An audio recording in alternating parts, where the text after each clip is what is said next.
signs. The London Underground's famous logo has become a symbol of Britain's capital city, recognisable worldwide. The design is more than 100 years old, but the signs all over London's 270 tube stations are now made with a mix of traditional techniques and cutting-edge technology. How do they do it? The London Underground opened its doors to passengers in January 1863, with a single 6-kilometre line between Paddington and Farringdon.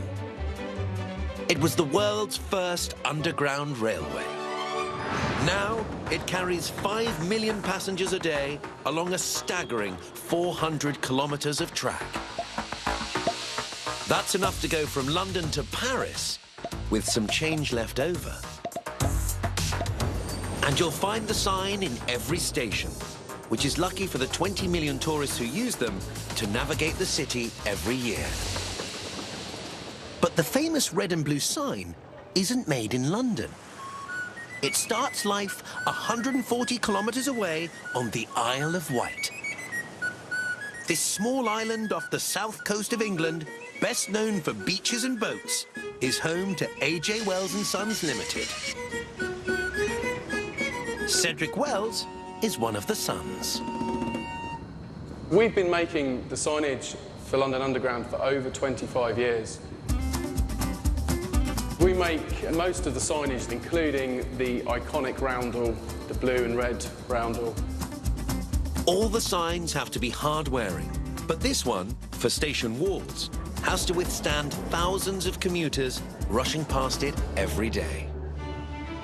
It's made from a scratch-resistant, flame-proof material pioneered by the ancient Egyptians and perfected by in-house expert George Jack.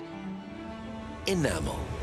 It's glass, it's clay, and it's fired at a high temperature, and it will last a long time. But on its own, enamel is brittle. So to make it into a long-lasting tube sign, a strong steel backplate is cut into a roundel shape with a computer-controlled cutting machine.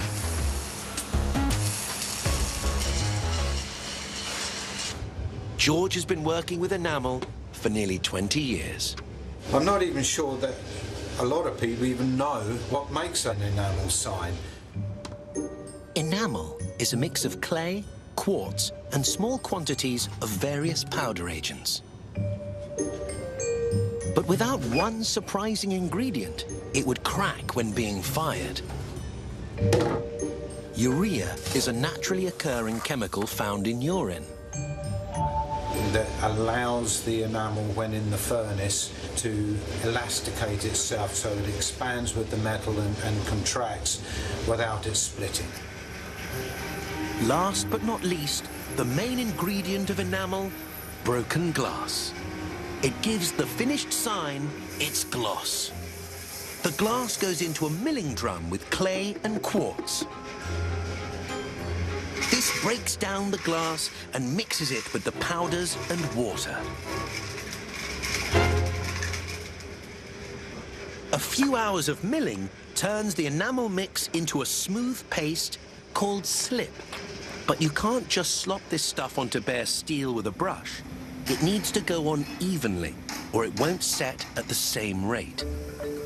So workers use an air gun with the steel pieces on a revolving tray to apply a uniform coat. But this watery slip won't stick to steel for a minute, let alone decades. So the signs are put into a furnace, which bakes them at a scorching 800 degrees Celsius for 12 minutes. This bonds the enamel paste and steel together to make a sign tough enough to face armies of London commuters. Now comes the colour. The distinctive red and blue is applied with a technique called silkscreen printing. Ian McLucky continues a practice invented more than 1,000 years ago. The Chinese used silk centuries ago, but we've changed now to modern nylon materials, And exactly the same process as they used all those years ago. The nylon screens are made on site. The green areas are coated in waterproof enamel paint, but the lighter areas are not, and these sections will allow paint to pass through. Each part of the oven-baked roundel is laid out under the screen and locked into place. An enamel ink made from powdered glass suspended in pine oil is used to paint the image onto the sign.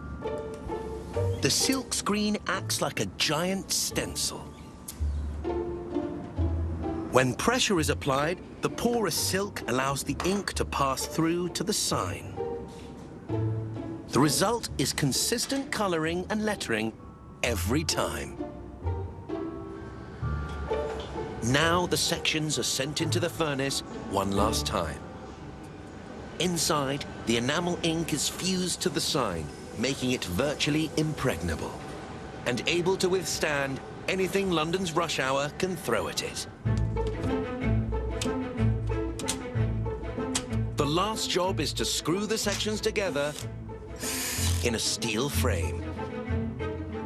And this tough roundel sign is ready for rush hour. Hey, Rick, the loader's got a flat. I'm gonna